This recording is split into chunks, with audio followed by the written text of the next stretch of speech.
Ever feel like your backpack is a black hole for your phone? You hear the notification, the new cache published alert, and by the time you've unzipped 3 pockets to find your phone, someone else has already claimed the FTF. Stop fumbling and start finding with Save the Girls. Our crossbody phone purses are the ultimate geocaching power-up. Designed to hang right at your hip, your map and coordinates are always just a glance away. Whether you're bushwhacking through the woods, scaling a boardwalk, or signing a logbook in the rain, your phone stays secure, clean, and right where you need it. No more pocket drop scares. No more digging through gear. Just pure, hands-free caching. Plus, with room for your ID, credit cards, and a spare pen for those logbooks, it's the only piece of gear you'll never want to leave behind. Adventure ready. Style focused. Geocacher approved. Head to SaveTheGirls.com and upgrade your caching kit today. Use code GTN25 at checkout to take 25% off your entire order. Save the Girls, because the only thing you should be searching for is the cache. Why, hello, everybody, and welcome to Geocache Talk.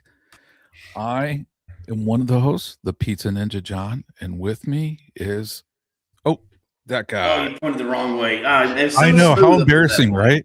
Yeah, it was so good up to that point. Memphis Mafia here.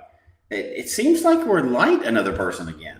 Yeah, you know, it's kind of like it feels like the stage of a multi that like may or may not be there. I don't know. That's just right. Yeah. How is he out caching and we're doing the podcast? Oh man, I haven't figured that out yet. I know, and it's like one of those things when somebody's on like an epic caching trip, and they're sending you all these photos, and part of you is cheering for them, but then part of you is also like, oh man, I wish I was there. You know, I'm glad you said that because like souvenirs, when you go on a vacation and you get souvenirs, like I don't want your crap from a vacation I did not get to go to. That's like bragging. I'm like, this is cool. Wish you were here. No crap. I wish I was there too, but I'm obviously not if you're bringing me home. And I understand it's meant out of like love and joy, right? Is why people bring souvenirs to people. But I'm also like, are you just trying to secretly rub it in? Is that where this got started? But yes, that's the same thing. Like, yeah, I appreciate your caching pictures, but I'm not caching. You know that because you sent it to me at home. You know what I mean? Like, that sucks. And he's out whirlwinding, doing all this other crap, and we're preparing for a show that, you know, but that's okay. We're going to have fun. We're here. Yeah. We have fun stuff to talk about. You know, it's we're doing a follow-up. But anyway, before we get into that, we gotta thank a few people first. Yeah, let's thank our patrons because without them, this show would not be possible. So we want to give big thanks to our new patrons and returning patron, Fenley and his Drudge, Amateur Gadget Caches, and Lost Ken. So thank you all for everything you do, because if it wasn't for your help, you know, our show wouldn't be here. And also we want to thank some featured patrons, So states, provinces, and countries that start with the letter W. So we want to give a big shout out and a big thank you to Brett, Gianna, Lori, Nick, Rhonda, Chris, Jason, and Rochelle. So thank you to all of them. And of course, thank you to all of our patrons for keeping the show on the air. Absolutely. So, news for the week. We're going to do the twig. Gary's not here, so it's just us two now. Oh, man. You know what? I'm going to do Gary's part of the twig. Are you ready? Yeah, do it. Okay. So, because Gary likes to talk about Save the Girls, right? Well, I had an encounter today that actually was with Save the Girls. No way. So Sunday is our food prep day. We get food, we get it prepped for the week and everything else, right? Sometimes we get to do a little geocaching too, but Sundays generally get ready for the weekday, right? Yeah, Saturday's the play day, Sunday's the... So we're today, and I am not a big fan of grocery store shopping at all. Oof.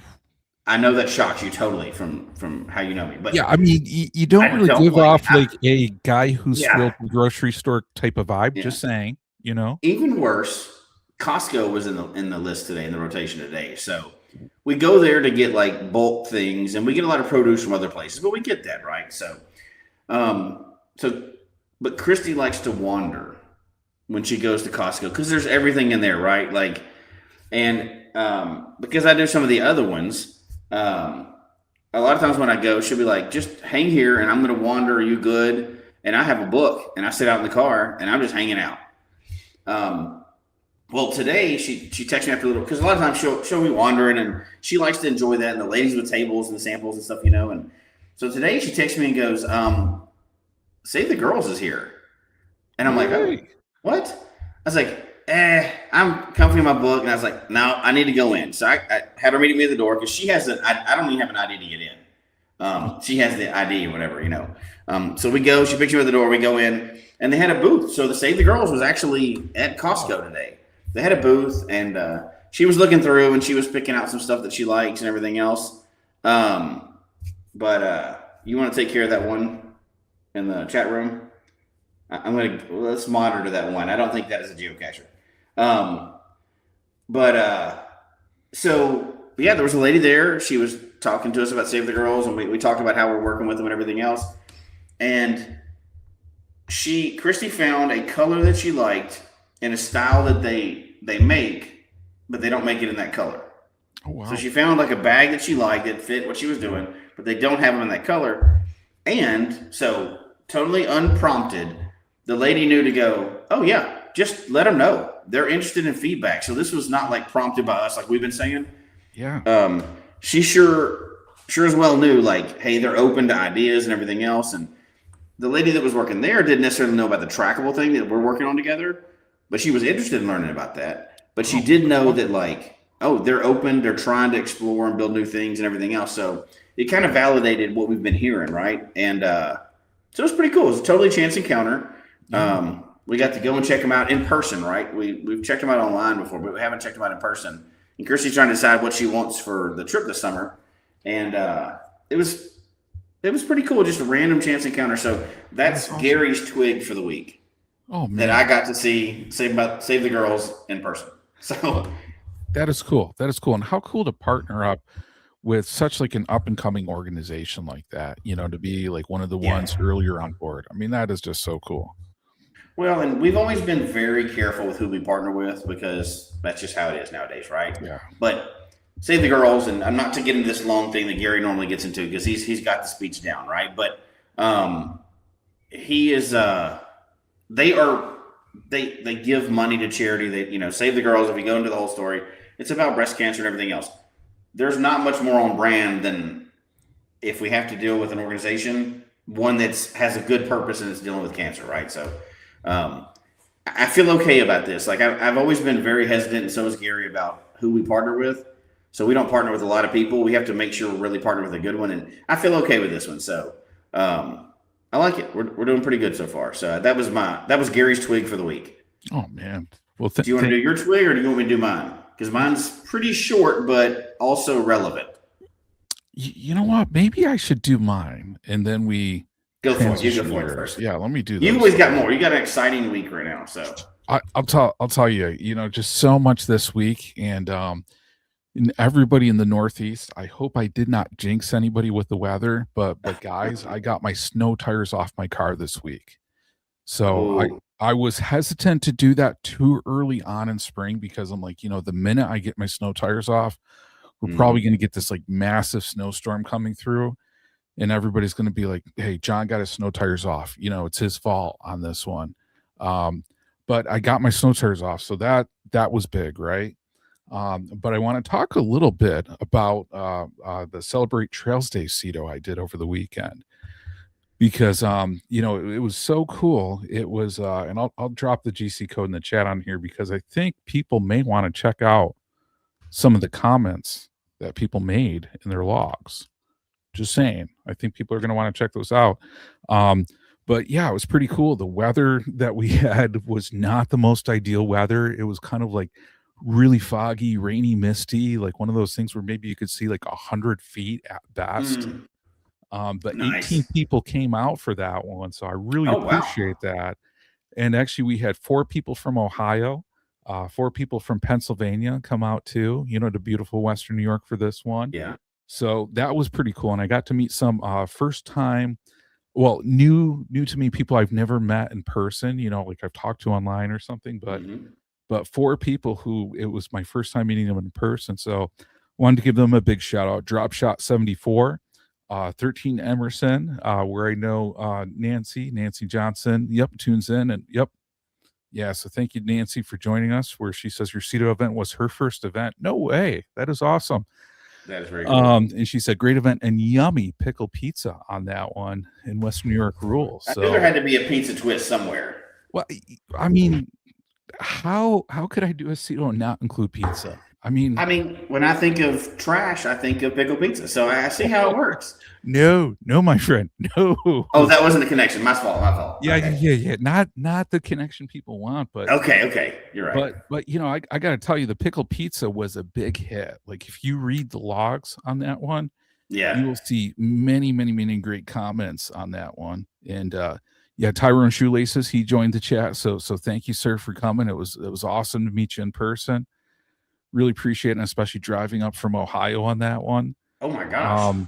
I know, but yeah, such a cool time. But yeah, again, I want to thank everybody who came out to support the trails, because that is just so cool, and it just means a lot to our trail organization to have people come out and help out, and especially in that. And I know I've had a few comments with like that weather, and they're like, man, geocachers are incredible. There's so many people in that kind of weather that would just be like, we're not even going to come. We're not even thinking about it. But to have 18 awesome people that showed up to help on that, just so cool. And so cool, hanging out with everybody and talking caching. So that was just so cool. Definitely a highlight of my week. And cool. I'm looking forward to doing some more Citos in like September and October. I do want to highlight on here a log. And I know I do this every once in a while. But this one made me smile. Because on this one, I got a log today on one of my caches, and it said, thanks for my first find. We took our granddaughter out for her first geocaching adventure. Great find. And I read that, and that just absolutely made my day, just to think like somebody's out there with their granddaughter, first cache they ever found on that one. It was like a good experience. I was just like, oh man, I got to hide some more, what I'm going to call them, like first time finder friendly geocaches. I like that. Yeah.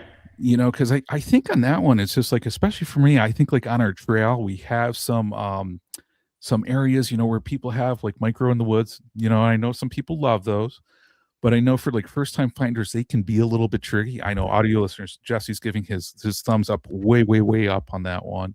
Come on. I don't even get into that discussion tonight. We go ahead. Keep going. Yeah. But all I'm saying is like for first time finders, like at least in the beautiful Western New York, once spring comes, you have people getting on the trails, trying to find caches for the first time. So, I want to hide some like really friendly for those first time finders, so like thinking like either like smalls or regulars, put some cool swag in there.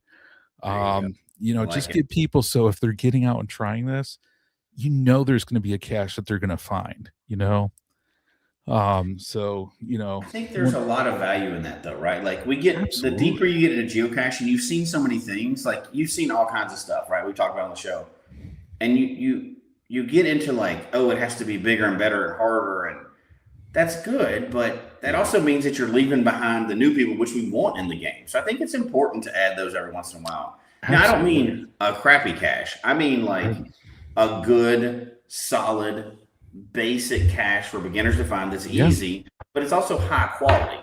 It doesn't have to, not everything has to be a gadget cache, right? Like I think you need to have some straightforward. I walk up, there's the cache. Kids found it. There were stupid toys inside it. Everybody's happy. And they get the sense of what it's supposed to be. I think those are great beginner caches. Absolutely. And those are ones after a few like experiences I've had where people finding these for their first ones, I'm like, I got to get out some more of those. Yes. Now, I think you should call them all geocache. No numbers, nothing else. Just like the first ones, like the first few caches, there's so many like geocache. Just the whole title is geocache. That's it. I was going to do a series like that right before I moved out of Colorado. I was going to do a whole series of caches all around the state that were like just called geocache. And it was just like basic. When you search geocache, you're just going to come up with geocache. I thought that would be funny. And like I was going to do one of each. Like I was going to call one multicache. I was going to call one mystery. Where I go. That's the whole title of the name. I think it would be fun because people would go like, "Oh, I'll start with this one. This is a basic one." That's right. Yeah. Well, and I'll tell you the other thing I almost thought about doing with these, and I love that idea, is and I just want to put out there before I forget, is maybe I should put in the cache description, like if it's somebody's first cache, maybe I should put that in cache description, like, this was so and so's first cache. Mm. I'm like, I don't remember ever seeing that, but I'm like, that could be kind of a cool You touch. can even do like, how you've seen on some of them where that has like the first, second, third to find or whatever. They have a little Yeah. trophy guy, whatever. But nowadays with tools the way they are, you can come up with a really cool picture. Yeah. And like a little trophy or something, like recognize that it's their first ever find. I think that's a cool stat to have in there. I like that idea. Yeah. Yeah, absolutely. So yeah, I'm thinking about it. I think it could be cool, for sure to do something like that. Yeah. No doubt, no doubt. And one thing I want to mention too before I forget on this one is and I don't know, Jesse, we haven't talked Cache Fest in a while, but checking it today, it's actually Cache Fest is less than 20 will attends away from mega status. Oh, and they have to have it this year because last year was Hawaii. So yeah, get your Willetins in because that continues the streak of megas for Cache Fest. We want to keep Cache Fest always a mega. Absolutely. And keep it able to travel to exotic places like Hawaii and stuff. So if you're going to go, which you should because it's awesome. Not that we're biased at all. We're not biased at all, of course. We probably need to get an update coming up pretty soon for a Cache Fest. Oh yeah. That would be great because they have so many cool things in the works for sure. Oh gosh, I mean, for the gadget and challenge portions alone, that's enough to sell a mega, right? Like just for those two little academies, much less anything else that's on there, right? There's so many other things that are there, and that's not even talking about the. Oh wait, stop, Jesse. We're not doing it tonight. I'm going to start launching into our Cache Fest. Go do your Willetins for Cache Fest. If you're going, don't fake them. Put them on there so they know who's coming and everything else. And it's coming soon. It's going to be awesome. So that is a good reminder. Absolutely. And I'm just going to put out the GC code for those who are audio listeners. It's GCBFDWB. So again, that's GCBFDWB. And if you log your Willetin, you're going to get all the latest information, right away, which some of those you want to make sure you stay on top of because especially with the academies, sometimes there can be limited seats in those. So if you want to do something like build a really cool gadget at Gadget Academy, make sure you get in, make sure you get that notification, make sure you get everything right away on that one. Do you think they would allow us or the Cache Fest people or any other mega? You know how you do an announcement, it goes out to everybody that's will attended, right? Yeah. Could you do regular contest with that? Oh, that would put out cool. A thing like here's an announcement. The first person to send an email to this gets a prize or something. Like you could, maybe even you pick it up at the event or whatever. But whatever it is, like you get a free package or whatever. Like you could do some fun thing. I don't think people really dip into that announcement feature as much as they could. Yeah, there's a lot of opportunities. Speaking of announcements, Judy Vaughn's saying the challenge list that is correct. For Challenge Academy should be coming out soon. I think possibly next show. I think Emily and Tim, I believe that's Challenge Talk are talking about that. But you better tune in just to be safe. But I think it's his next show. Yeah, I think so. I think so. And yeah, I got to mention something too on Cache Odyssey. I don't know if you've checked the leaderboard lately. But actually, Cache Odyssey, believe it or not, is getting close to 7,000 favorite points earned. Gosh. Like how crazy and cool is that, I love it. I love it. It's a mixed bag, too, because I love the idea, and it's taken off like gangbusters. And I'm also in the state where I don't own the Cache Odyssey. I'm the only one on the team.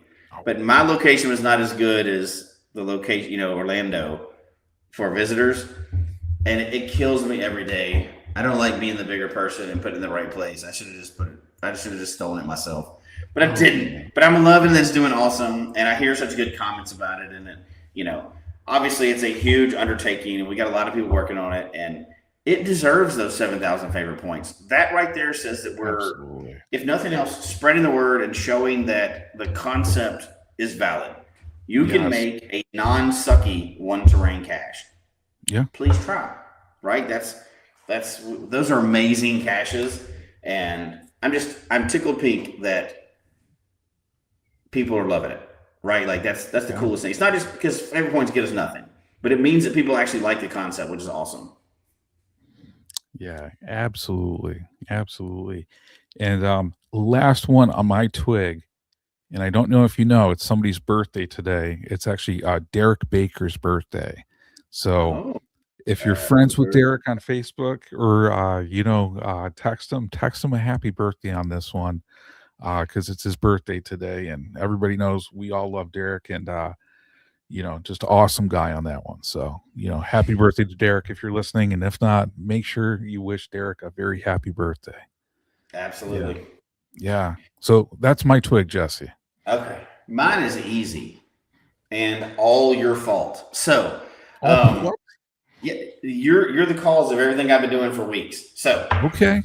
quick update for this week. I have finally gotten to submit cache number 499. Wow. It's not the Earth cache that I talked about for a while because that's a whole nother story that me and the patrons will talk about. But we're not going to do that right now. I'm able to submit 499. 500 is still waiting in the wings. So as soon as this one gets published, my challenge 500 will be out there. It's ready. The bucket's ready. I've got everything ready. Got the huge pin that goes inside it and everything because I wanted a large for the challenge, right? Just because it seemed something we're celebrating. But 499 is going to be very related to the show tonight. It's submitted. I'm waiting to hear what the reviewer is going to say, and I believe it's going to need some explanation because, as John tends to do, he is good at coming up with new ideas for new cache types, whether it's VR caches or AI caches or whatever else. He's good at coming up with them. So, and I think he does it so I'll try it and be embarrassed, and then he submits his once he knows they're good. So, because you haven't submitted yours yet, right? You just set me up for it. No. Okay, I see how it is. In some ways, it's like you put this idea out, and I love you in many different ways, and you know that. but you take the idea where I'm like, Jesse, I've had this idea. I think I may do something with it, and you're just like, okay, and you put the foot on the gas pedal and go with it. Well, it's only fair, right? Because I'm usually that guy where I'm like, you know what? Why don't we how are we going to go visit the Matt stash? You know what? Let's get the cruise together. Or let's, hey, could we do a whole nationwide tour? And y'all are like, Jesse, shut up. We've already done it. We were too busy. So I guess that's your payback. You're like, hey, let's try this new cache type. Why don't you submit that and see what happens? So anyway, and we'll get into more of the details tonight. But I finally got that one submitted, and we'll talk about what the cache is later. But so that's the highlight of my. I mean, I went out a little bit, but it was nothing. The highlight of the week for me is getting this submitted. Now I don't have the intro back yet, but I shouldn't have it back yet. It's going to take a minute. I do suspect it's going to take some talking with HQ, which is not that uncommon for me, so that's okay. But I'm excited about it if it works, and we'll talk about what it is. But so I'm going to leave it as my twig for this week. Excuse me. Excuse me. Is getting the cache we're going to talk about later submitted this week, and we'll see what happens.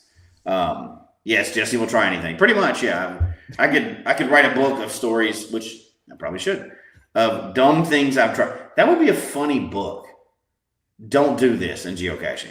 Okay. That could be a funny book. I've got a few near drowning, near emergency rescue stories that I could put in there. But so yes, well, I don't want to give away anything. Let's get to our show and then we'll talk about it. Absolutely. So tonight, I think we're talking about multis, but I'm kind of confused because this is stage 3. Like what happened? How did we get here? So tonight's topic is multi-caches, but unfortunately, we couldn't find the final stage of the discussion, so we're just going to move on. And that's what happens. But in fairness, this got us thinking, and we have a way to attack this even with a missing stage. And I think we're going to address that tonight. We're not going to continue to bag on multi-caches. That's just too easy. But this show is about multi-caches still, but the stage is missing. So we're taking a different route of it. Yeah. Not that that ever happens, but Hypothetically, it could to someone. Just saying. Oh man, Jesse, did you freeze, my friend? first episode. But this one, what? Oh, do we freeze? Yeah, you froze for a second. You're good now. I think. Okay, good. So I think the way we launch into this one is we talked about it a while back, and had another one of your crazy ideas, and you're like, what if we did this? And we talked about that would actually make an interesting multi-cache. Let's see if we can do it. So for the geocache that I submitted this week, the way it started was as a multi-cache. And let's just assume that we're talking about a multi-cache now. We'll talk about why it's not. Ultimately, I submitted as a mystery cache. And the reason for that, as we talk about John's new innovation where he set me up, is to get banned by another reviewer. It's an idea for a multi-cache. But as you know, if you have a friend named John and he says, here's a crazy idea, why don't you submit this? Sometimes you have to water that idea down a little bit to get it introduced into the area. And then you go full on with the crazy idea. So that's what I did. So as we talk about this, imagine this is a beta test for a future multi-cache, because it is. Mm-hmm. We'll talk about that stage or whatever this idea. This one was submitted as a mystery cache or an unknown cache so that I could take one layer out and people could get used to the idea. So that's what it's submitted as. It hopefully will be a multi-cache if the idea works, is not illegal, and people actually like it. We'll go there. Do you want to give them an idea of what your crazy notion was? Yeah, so to me, I was kind of thinking, and I don't know how many people remember like the when we did like the Google form show, right?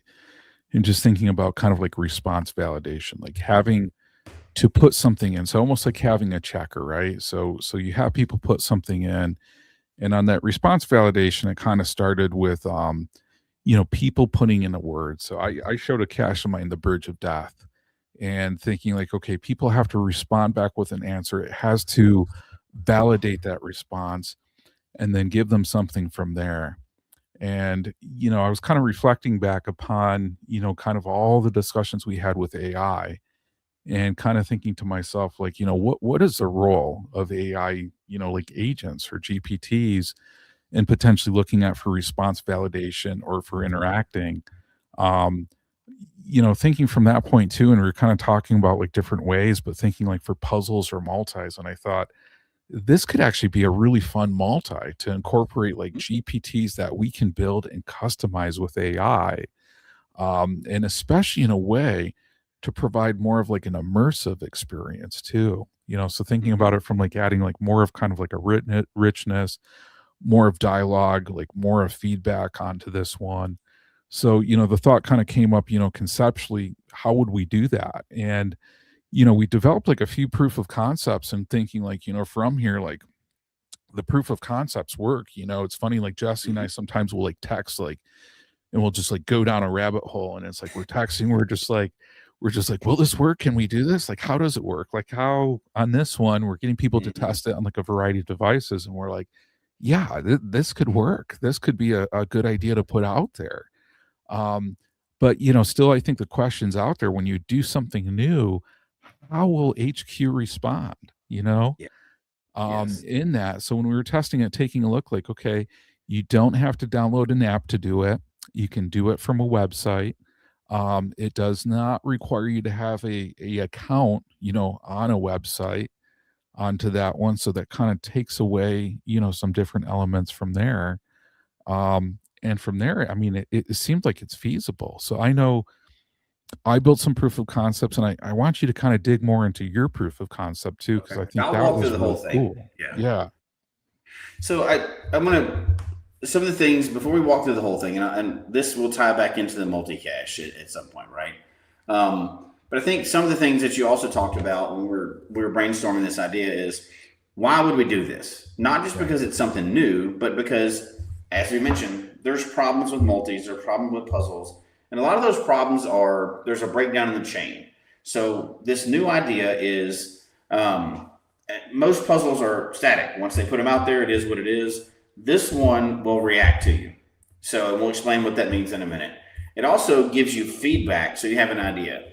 One of the most frustrating puzzle types for me, or we call it puzzle, but puzzle within any cache type, is one of those guess what I'm thinking puzzles. So you just have something, you don't know where to start ever. I don't like those type of puzzles. I know some people do, but for me, that's terrible, and that I just don't want to do it. I don't want to know, I want to have an idea. I don't care how many red herrings there are, but I want a path to go down. I don't want to not be able to start. So I think this solves that problem, at least. I think it also, you'll never be permanently stuck because you have something that will give you guidance and hints along the way, depending on how hard you want to make it. And for the one I'm talking about, there's a familiar character that you're interacting with that makes it kind of fun. So it's got more personality. You're not just solving a black and white dry puzzle. It's actually giving you something entertaining to interact with. So with John's suggestions of those things, what we kind of came up with a concept of that fits in this multi-cache thing, it takes a couple different pieces of technology. Think of the start, cache page, story, go to a location. When you go to that location, what this eventual multi-cache will be, and the reason why, once you understand what we're putting out, you'll understand why I did a test case first, because it could be kind of complicated, right? So stage one, we envision as an NFC chip, hidden somewhere, kind of out of the way, not on metal, because we know that's not a good plan.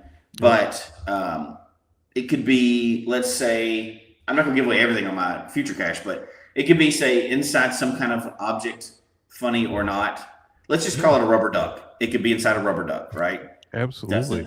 That's not what mine's going to be, but and it's something funny, stands out, innocuous, but you can scan it with your phone. Boop, you get the puzzle. That was high tech sound effects there. Yeah, I mean, yeah, that was almost like Star Wars quality right there. Yeah, I just have to kind of like what HQ is testing with their lodestone. Yep. Except for they have to test everything perfect. We can just put something out there without having to worry about 8 million people liking it or not, right? They have to do it slower. So you go to the first one, NFC. Now you go to this GPT. So what the GPT is, or the agent is, that people don't understand, that may or may not understand, it is now programmed. All the programs are in the background. Nobody has to download anything. It's just like doing one of the Google forms. You don't have to download anything. You don't have to sign up. There's no personal information. It's just a puzzle that pops up. The advanced part of it is the puzzle has been trained to talk to you. So it's not just like, what is 2 + 2? You type in the right answer and you move on. It can understand language more. It can guide you in the right direction. So you can have a puzzle that's very simple. You can have a very complicated puzzle. It can be trained to never give the final answer. It can be trained to give the final answer after so many attempts. Yes. But so the one I'm putting together now to test this is it's trained to act like Sherlock Holmes. So, and it will give you a riddle, a case that it wants to test you with, and it will ask you questions to try to get you to help solve this riddle. And it will, even if you're stuck, it will give you hints. The fun thing about it is, if you say, just give me the answer, it'll still act like Sherlock Holmes and go, that will not get you very far. Let's find another. We need to work on your powers of deduction or whatever, right?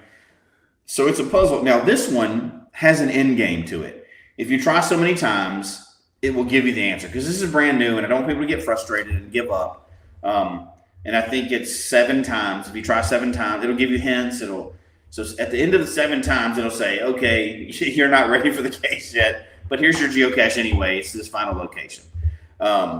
So I think it's going to be an interesting test to see how it works. So what I did with mine, there's no NFC chip. I cut out that stage. I put the QR code to scan it just straight on the cache page. People can test it out. It'll give them the final coordinates. I think this very simple idea can lead to a lot of things. Because programming an agent or GPT is not for everybody, just like a gadget cache is not, right? Not everybody wants to program Arduino. But with a little practice, you can build this, and the possibilities are almost limitless. You could do, think of Intercache and all these other things that people have tried something new with technology and kind of made some fun new puzzles or multis or whatever. I think that's what we're envisioning here. And hopefully, as soon as I get back from the reviewer, I'll talk about it. But the idea is to have an interactive puzzle that can change, right? It can have a world of information. It can be constrained on what it gives you, on how it gives you the hints. And it can be a kind of a different interaction for every person that tries it. Yeah. So it's very individualized with your kind of your experience. And I think we're trying something very simple now. It's a straightforward riddle. You may even know the answer to the riddle, people that try it or whatever. After it gets published, I'll put the QR code up in our show and people can try it. Everybody wants to try it. I don't want to do that until it's gone through the reviewer process and everything else first. But to me, this would be a much more exciting version of a multi-cache because now we have an NFC chip here, but you could make this as virtual stages of a multi. You could, yes. There's many ways you could do it. There's QR codes. There's many other ways you can get to the location and enter information that would get you to these puzzles. But it kind of, in one sense, kind of solves that, like, this stage is missing, like this episode is missing, like episode 2 is missing of this, right? We're kind of the joke with this. But it solves some of those things. And when you have a program like this, it's programmed in the background. You as the owner can change it and update it remotely. Mm-hmm. So you can update and you can do your cache maintenance remotely. You can improve it. You can, if you had to change the location, you don't have to start all over. You can change that. You can develop that way. You can make it as easy or as hard as you wanted to. You can even do your own language in it. You can make it act like a pirate. There's a lot of things you can do. Sherlock Holmes is what I picked because if you're a geocacher, you're probably familiar with Sherlock Holmes. Absolutely. I would be shocked if you weren't, right? But I think it's an innovative, and I think you're onto something good with this. It's an innovative way to add something new to a multi-cache, or in this case, a puzzle, but where people can try something. It cuts down on maintenance. It makes a very interactive experience, and it could catch on. It might also suck and nobody wants it. So we'll find out.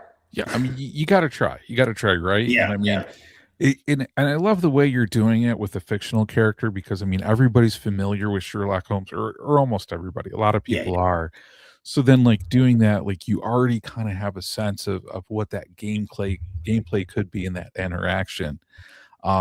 But, you know, I also love thinking about this from, like, a historic perspective, you know, because, and I've mentioned many times, I love history caches, wish there were history caches with an official attribute. That's for another show for sure. But, you know, I love it because if you could go to a place where these historical interactions took place, you know, just think about it. Sometimes, like, you're there and you read a plaque or you read a sign, and you know, which can be very powerful. But I mean, like, just imagine if you're, like, interacting with someone, you know, who's a historical character, you know, from that location as part of that puzzle, you know. Absolutely. And I know the one I'm thinking of, and it's just like I'm still kind of like outlining it and seeing is Mark Twain lectured where I lived, and he liked the place so much, and he liked it that he moved his family here, and then he had some other ties to this area. So the concept I keep on working on is, like, it would be awesome to have, like, a Mark Twain agent that you could then interact with along the way. And on that one, I keep on trying to think, like, tying it in because there was, like, a Mark Twain watch company in town. So kind of tying it into that, and I don't want to give, like, too much away on that one because if it does come to fruition, I don't want to tip my hand too much on things. But, you know, I think that could be a really cool way for people to interact, you know, with history, get that deeper understanding. Because I know I did an adventure lab on this, on Mark Twain and his family, and people are like, "Hey, that's cool. I never knew that. That's an awesome fact." But I just think, what a more of an immersive and engaging opportunity to do that. And of course, you know, with Twain, like, you could probably put in some really great sayings and some really great responses. Absolutely. You know, and it's not just reading off a script. It's taking that script and synthesizing it. Like, it's pretending like it's like when you do your Mark Twain, when you can program it to absolutely stay in character. the whole Yeah, time. It's like one of those living history things, right? Where they, what's a cell absolutely. phone? I don't know what that is. That kind of. You can program it to do that, and I think the possibilities there are because you could program if it can use for its script, it can use whatever information you can give it. Yeah, There's a lot of information out there on Mark Twain. It can really be like you're talking to Mark Twain. And I think as we're talking about this, it doesn't have to be a single stage like we're talking about. Um, I think about like you talked about. We talked about this originally as like a multi-cache or whatever, but virtual. If you've got a virtual yeah, cache, so one of the big things that like Christy and I differ on is I like the cache. Like I like virtuals. She loves history, which is not my bag, right? I like puzzles and speculative stuff and future looking, and she likes to yeah, look backwards.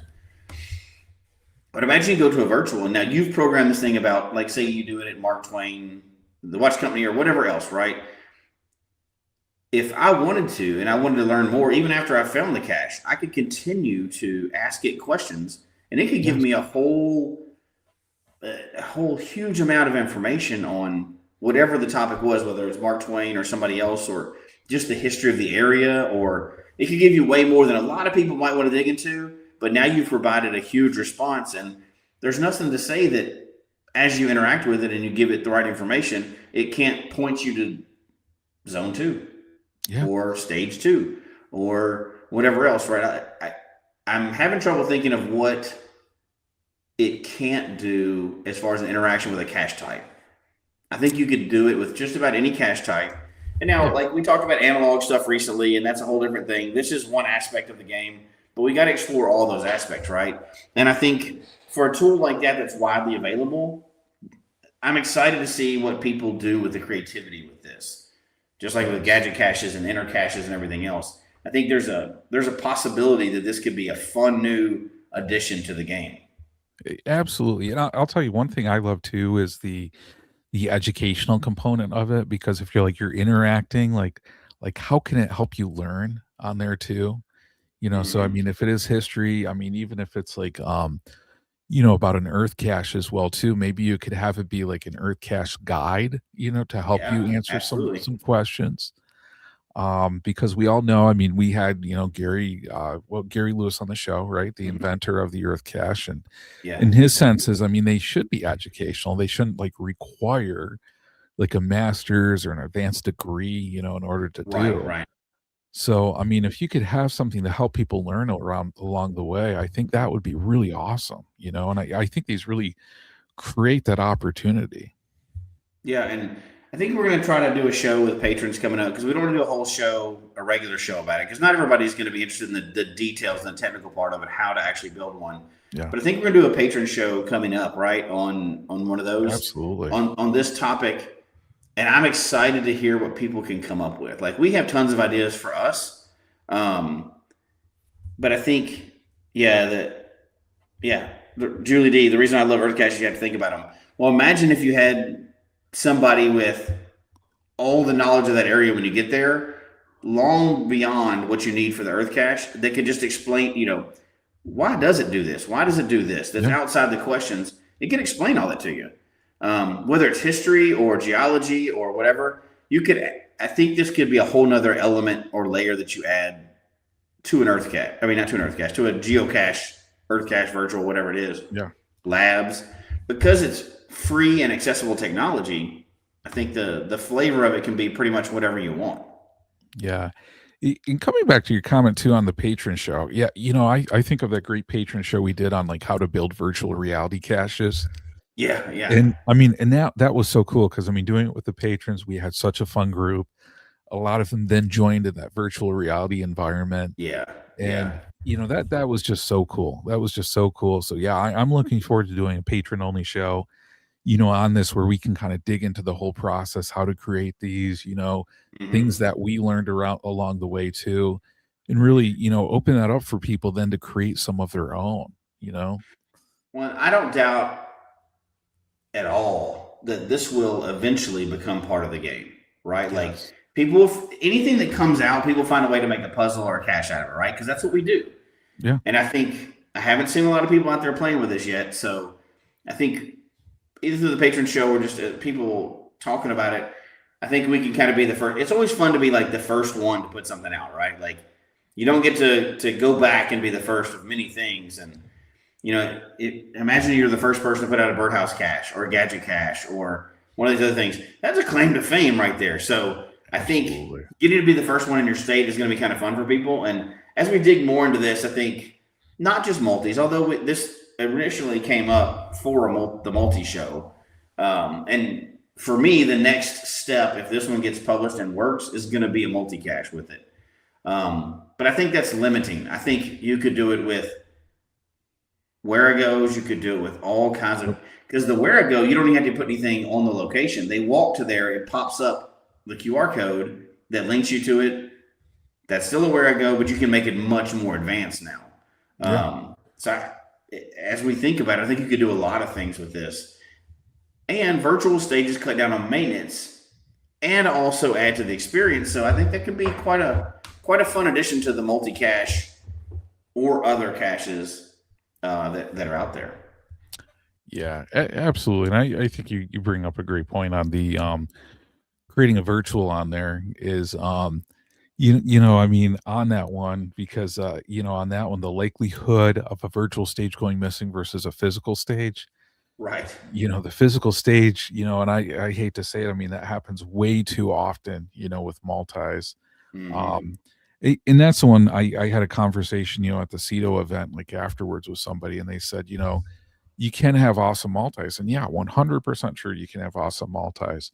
But you got to have cache owners out there maintaining them, in all those different various locations, and especially if they're doing something large scale and epic wise. And I won't say who, they cited this like incredible cache hider, gave me the name. I was like checking out their caches, but I think it was one of those things, because of those maintenance issues, it maybe become like overwhelming for them. So then they, archived all those multis and, moved on, unfortunately. It's a lot. It's a big commitment. Anytime you're a cache owner, it's a big commitment. Well, anytime you have multiple caches, it's a bigger commitment. Well, every multi-cache is more than one cache, really, if you're doing physical stages. So it is a lot for a cache owner, and you want to put out the best cache you can, but you have to balance what you can do and what you can maintain, right? Yes. Not that some people can't maintain multiple stages, and some people maintain tons of caches. Yes. It's harder for me to do, and I tend to lean lately more towards virtual stages or virtual caches because that's what I have time to maintain right now. Mm-hmm. And that was kind of our beef when we were talking about multi-caches last time, right? Like the honest reason why so many of them suck, or people think that they suck, is because the maintenance issues. That's the number one thing. It's hard to maintain them. It's hard. I mean, there's maintenance issues with traditional caches, but you've gone to one stage. It's such a disappointment if you get to like stage 2 or 3 and then it's missing, you can't continue. Yeah. I think that's what really hits home, and you're like, oh. Yeah, no, you're right. I mean, that's a heartbreaker. It's just like that investment time, for you as a finder. You're going through and doing that, and I'm trying to think of one. At an event somebody was telling me about a few weeks ago, it was like one where they traveled into town for. They started it, and it was one of those things like sometimes with multis, I mean, you don't know what that time requirement is. And they said luckily they were in town for a couple of days so they could come back and really do it, but yeah, I think like the one Jason said, the best multis are good because there's a reason for it to be a multi. Like it tells the story as multiple related spots, not just a multi to add to your stats. Absolutely. Yeah. And you've even seen like power trails of multis. It's just to run up your numbers, which cool. If that's what you like, there's nothing wrong with that. Where it goes, letterboxes, all those things. There's always power trails of all of those things out there. Every cache type, there's a power trail for it. Maybe not virtuals, but every, not yet. There could be a virtual power trail. Yeah. Who knows? And if you're wanting to run up numbers, that's great. There's nothing wrong with that. People are into that. That's cool. That's not my current focus. Maybe it will be one day. It's not my current focus, but I do agree that if you have a reason to make it a multi, it's way more of a pleasurable experience than this is just a multi to get your stats up. 100%. Yeah, That's 100% right. Absolutely. And especially, I mean, and I think for people hiding multis, like if you're hiding one and it's going to be the type of experience people are going to be talking about like years later and just being like, this was an awesome experience, you know? I mean, I think that's a perfect opportunity, you know, right there. Yeah. Let's see. Multis are probably yeah. Multis are probably the worst thing for padding your stats since you have to find more than one. That is true. Yep. Unless you're just specifically going after multis, which is usually related to some kind of challenge or, stat numbers or whatever. And if you look at it from perspective, it's obviously easier to find traditionals or single stage caches, right? But it's harder all around. A good multi, when you finish that, you do have a different sense of accomplishment than you do with a traditional, right? You've gone to multiple stages. And I do remember several multis that I've found that were true multis. And like when I got to the end of them, I was like, heck yeah, man, I did that. That was awesome. I'm excited about it. But I also remember a lot, the ones that stick out a lot are the ones that I never got to finish. So that's also not fun. But, risk reward. If you're going to put a multi out, maintain it, make it exciting, have a reason for doing it. Absolutely. We think John has come up with an idea to a new way to put a multi out, so we'll see how that works. But we'll dig into that more as the future goes. Yeah, absolutely. And I think, I mean, there's so many great points in the chat room here, and we wish we could bring up everybody's comments because looking through, Yeah, there's a bunch. there's just so many great comments in the chat room. We want to thank everybody for putting those in, for sure, on those, because there's just so many great points in it. I love this one from Tony. Mud season is cache maintenance time for me. And I don't know if people know what mud season is out of the Northeast on here. Do you know what mud season is, Jesse? It's the tied into the rainy season, right? When the rain comes in and creates you're basically just saturated the ground. Yeah, or when that snow's all melting and then it turns everything to mud. Because so many times, especially for leave no trace, I'll just mention this one quick. It's during mud season, you're either supposed to remain off the trails, especially lower elevation wise, where alpine vegetation can be a little bit more delicate. But if you go on the trails, you're at the lower elevations, you're supposed to go straight through the mud because you don't want to widen out the trail whatsoever. So yeah, that kind of shoulder season like that is always a great time for cache maintenance. Yeah, good point, Tony. Yeah. No, absolutely. And again, the idea is not kind of the joke of the whole thing is we're talking about multis tonight, but it's not about to bag on them again. We talked about the bad stuff before. How can you make a multi good besides just maintaining it? And I think they kind of took it well. Like in the chat room, they said it. Have a reason to make a multi cache. Yes. Now, if you want to put out a trail just for numbers, go for it. Do that. Nobody's stopping you.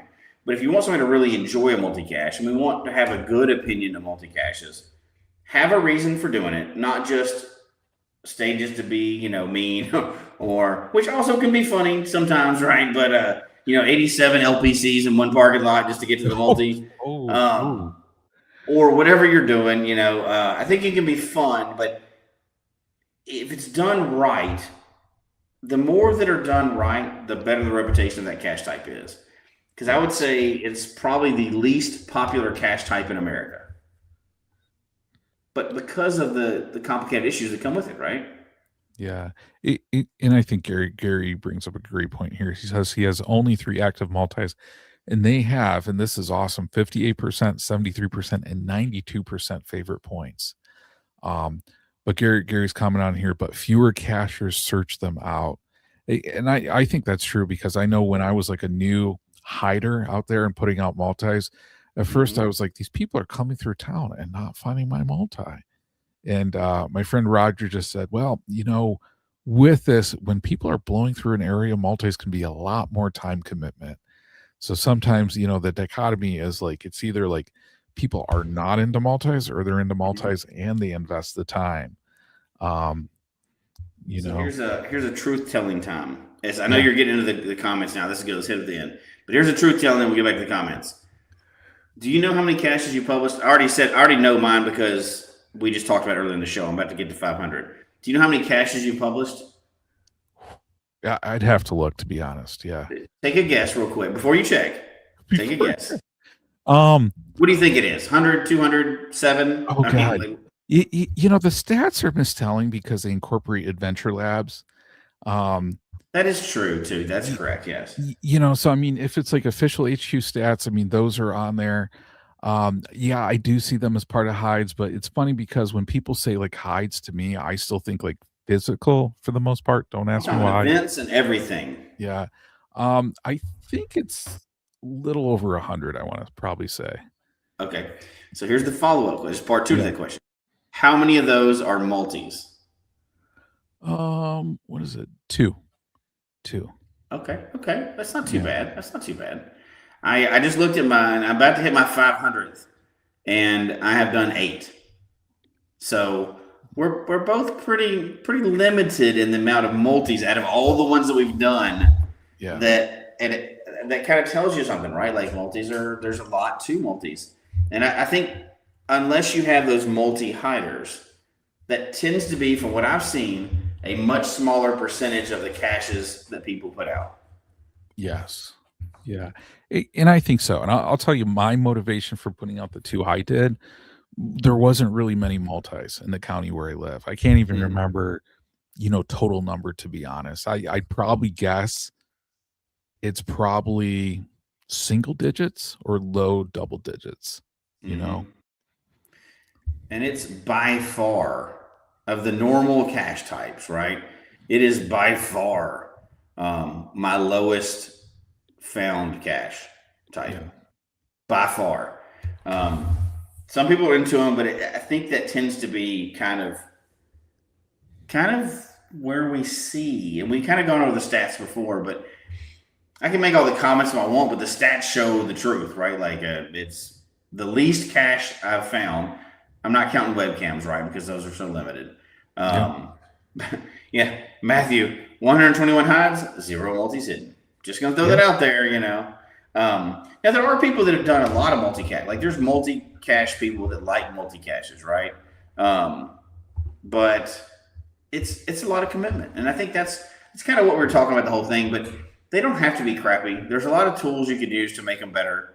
Absolutely. And this is just one idea, and we're going to dig into it more pictures, but I think this is one idea that come up with something creative. Don't just make a cache with 2 stages that's really just a 2-stage traditional. Do something with it. Do something fun with it, right? Like the creativity and the sky's the limit, right? The reviewer will go for most things that are legal and normal, right? They'll go for most things. So I think all joking aside, I do think multis are the worst cache type I've come across, just from the ones that I've come across, right? In theory, they could be one of the best. But I think if we want to change the opinions of multis, we have to do something better with them. We have to get creative with them again. Not that everything has to be 100 stages and a gadget cache at the end, but I think we can dig back into it and be a little more creative again with them. Yeah. And I agree, because I mean, some of the multis I've found are some of the most memorable ones, when you find it, when everything works out, Oh, yeah. They really have been. So, I mean, that's the thing. I mean, I think if we all challenge ourselves to hide some really good quality multis, based upon a story, not just for the sake of hiding a multi, incorporating some new technology, I think people can do some really cool stuff. No question. Oh, I think they can. We just need to encourage them to actually do it. Yeah. Right? Like we all need to encourage each other to do it.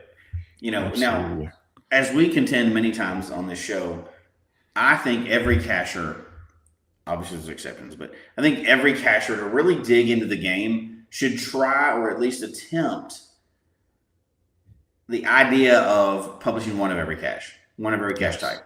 Like, try it. If it's not your thing, that's fine. But I think it gives you a better appreciation of the game. Now, if you already have your direction and you've done a bunch of stuff, that's fine. But like, if you're working through it and still learning the game and everything else, you should try to at least publish one of every cache type.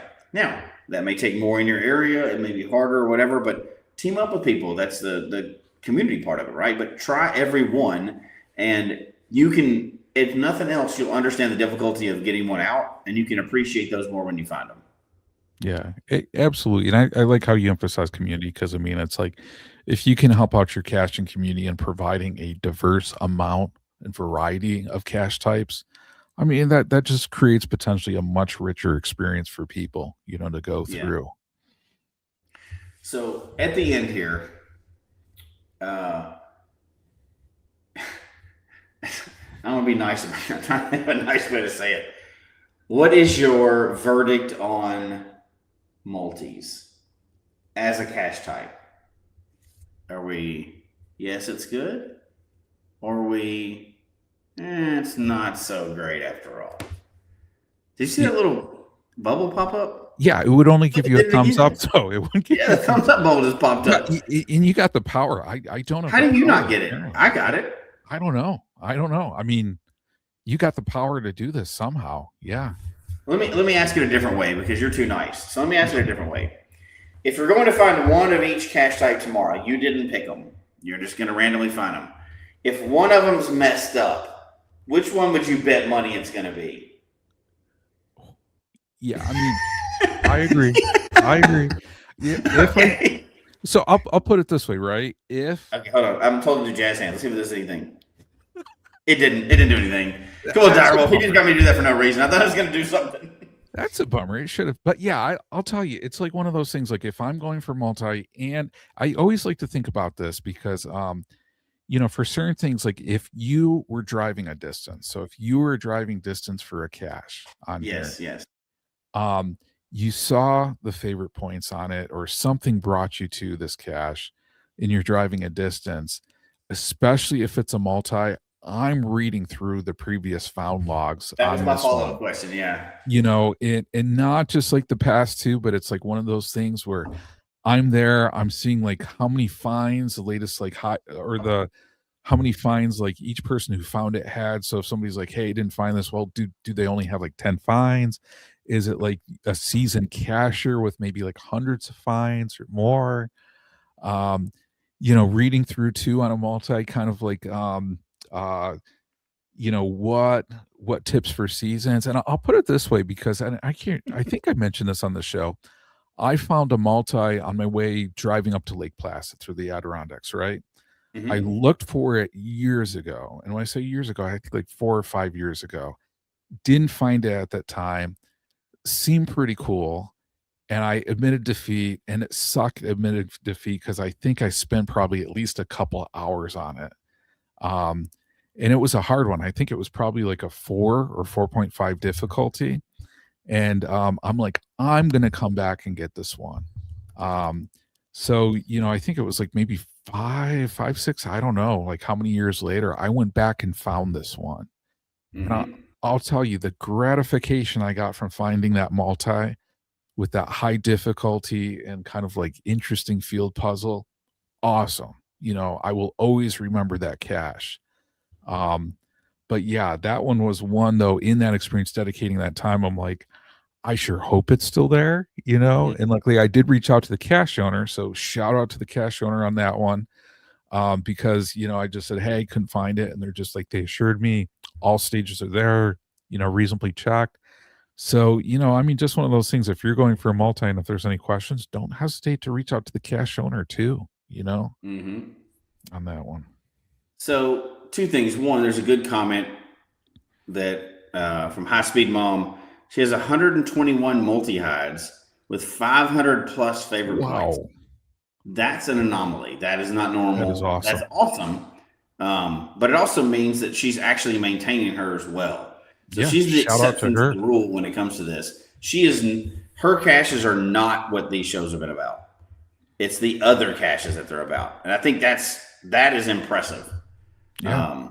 That's huge in my opinion. I think that's great. So I how I like to do this because you did your CETO, you got 2 more planned. That's your challenge for the year, right? You're going to do all 3 CETOs. Oh yeah. I got another one for you. September. Oh man. Okay. I'm gonna call you out on this. You have not found a multi this year. Oh, I have not. You have not. So don't try to buffalo it. I already looked it up. You have found 45 multis total. I'm going to challenge you to find 5 more this year to get you to an even 50 at the end of the year. Now, before you say no, I'm going to challenge myself too. So we're going to go even to even with this, right? Okay. My next number would be I'd have to find 17 of them this year. Whoa. But that gets me to an even number, just like you're getting to an even number, right? And you love even numbers. You know that. I do. I do love that. I don't know why. It's a weird thing. But so, do you accept that challenge to find 5 multis? Now, mine's 3 times as hard. Actually, more than 3 times.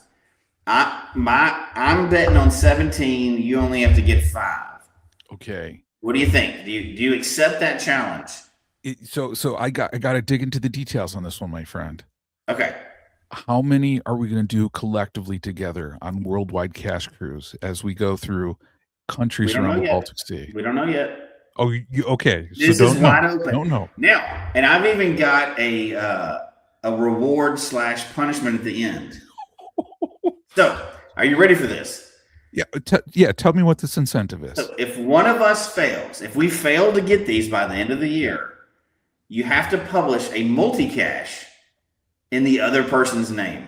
Okay. So I would have to do a pizza-themed Pizza Ninja cache. You would have to do a me-themed cache. It has to be a multi. Now, it wouldn't be till next year because we got all the way to the end of the year if we don't get it. Yeah. What do you think? Let's do it. I'm in. Yeah, right. I've signed up on this one. Yeah.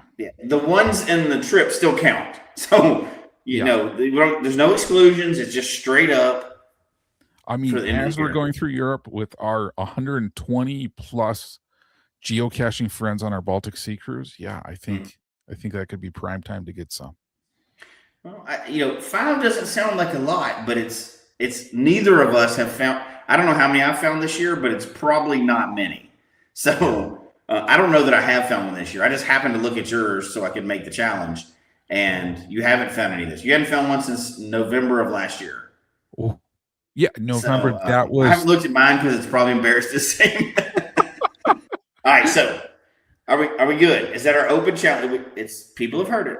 Yeah, people have heard it. We both signed up. We both signed up. Now, if we both do it, what if we both get it done?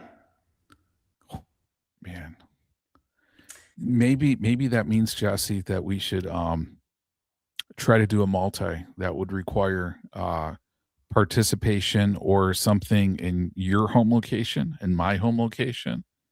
Oh, that's interesting. And build something that could be pretty epic, just saying. And no shade, but Direwolf says if you can't find 5 multis by the end of 2026, you need to turn in your GTM card. Oh, man. I'm going to have to read my fine print contract. I don't know if Gary snuck that in there somewhere, That's right. Yeah. Oh, wear a multi. I like that. Yeah. Yeah. Okay, so challenges late. So now keep in mind, though, that sounds very easy, but you've also got 2 more CETOs to do. Yeah. So you can even do a CETO and have a multi-post at the same time so they can go do it afterwards. I'm just saying. There's a lot of possibilities there. Okay, so I got to find 5 multis. And still got to host 2 CETOs. 2 CETOs, okay. You said 3 for the year, right? And you've done 1. Yeah. Okay. Yeah, man, this is almost like as we're going through this, I'm thinking is this the 12 caching days of Christmas by Memphis Mafia? Find 5 multis, host 3 CETOs, and do a reverse where I go on a pear tree. And I think as we find them, they can be part of our twig, right? If we finally get one, we can be absolutely. Part of our twig. So, okay. Yeah. I'm in. Looking forward to it. All right. Challenge has been laid. All right. Okay. I think we kind of at the wrap up stage at this point. What? How do you want to wrap up our series on multi-caches with a stage missing and everything else? So I think on this one, our community here has talked about some pretty cool ways to make multis. So I think hopefully everybody leaves this show with multis can be good. Mm-hmm. With multis can be quality. They must be hidden in a purposeful manner.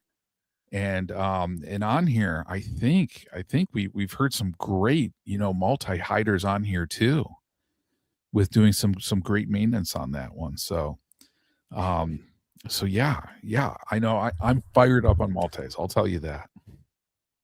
Yeah. And Julie D, I think, is digging in on you. Yeah, I was just saying. So the update on the Mafia Studio is we are doing wainscoting back here. That is correct.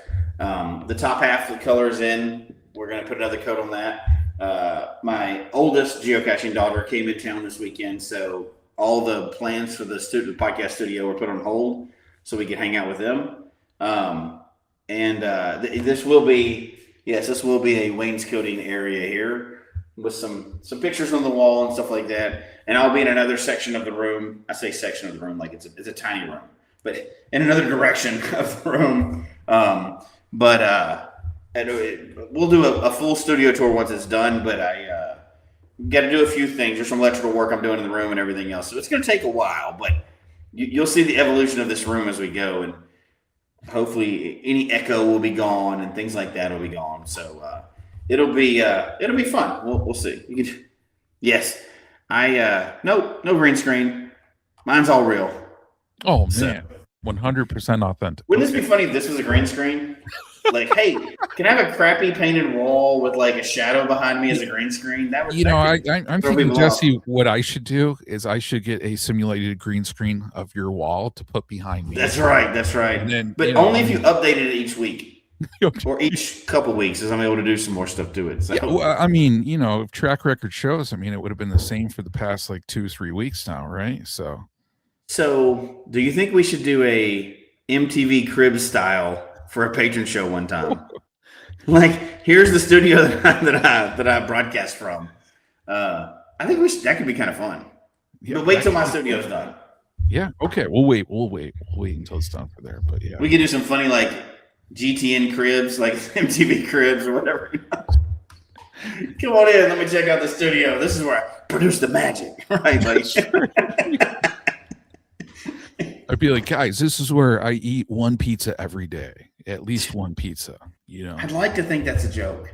I really would, but I know it's not. I know I've known you for a while, and I don't think it's a joke. I'm actually afraid of what's going to happen to you on this cruise this summer. When you have unlimited 24/7 pizza, it's just not going to be. I don't know if that's going to be good for you, or healthy for you. I'm worried about your health, John. I'm worried about it, but that's for another show. Yeah, as long as you guys don't like cruise intervention me, like if it's like cruise intervention and like you're like you've spent every meal at the pizza buffet, like.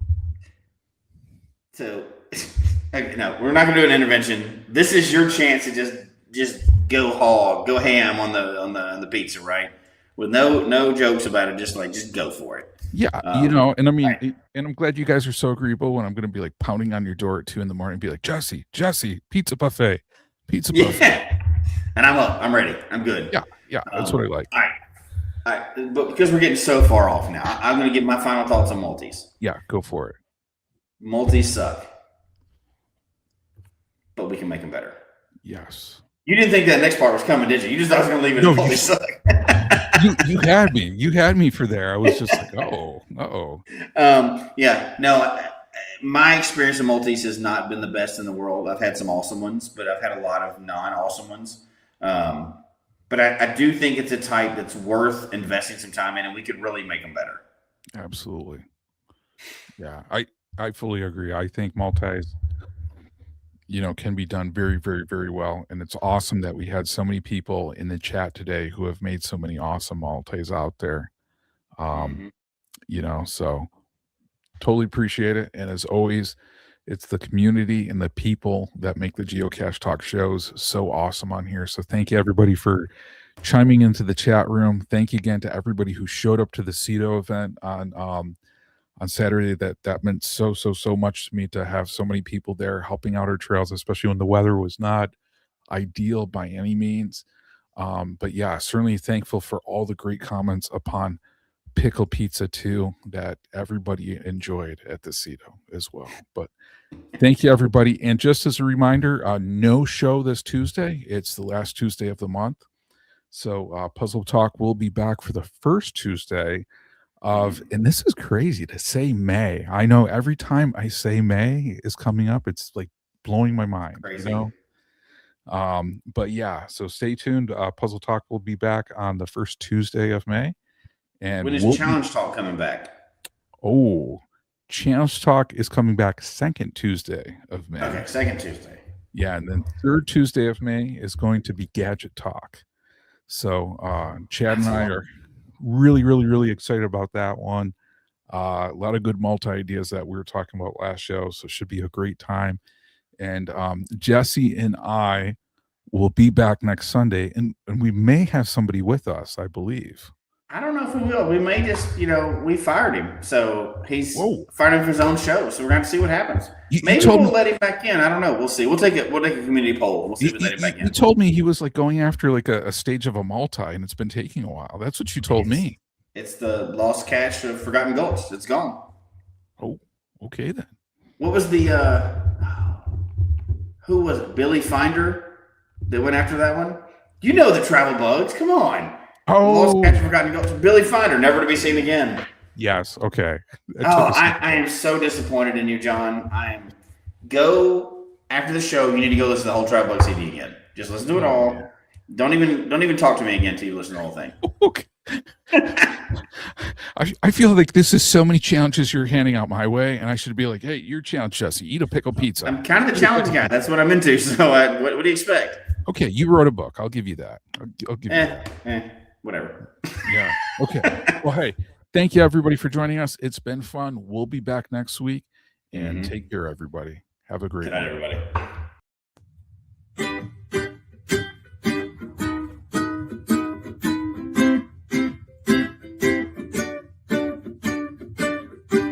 May your finds be many,